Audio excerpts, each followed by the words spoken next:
Hello everyone, good morning সবাইকে।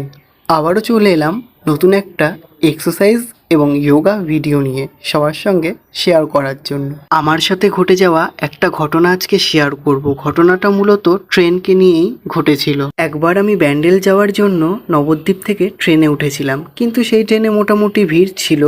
So তখন একটি কাকু কী করলো, আমাকে ধাক্কা মেরে আমার পাশে এসে দাঁড়ালো। আর আমি না একটু মুখ চোরা টাইপের, যাকে যা বলি সামনাসামনি বলি। সে অর্থে আমি তাকে বললাম যে ধাক্কা মেরে দাঁড়ালেন কেন, মুখ দিয়ে বললেই আমি সাইড দিতাম। এই নিয়ে প্রচুর ঝামেলা শুরু হলো। আমার সাথে আরও দু একজন বন্ধু ছিল, তারাও খুব ঝামেলা করলো তার সাথে। যাই হোক, তার মুখের ভাষা এত খারাপ ছিল এবং দেখে বোঝা যাচ্ছিল তার শিক্ষাগত যোগ্যতা কত দূর।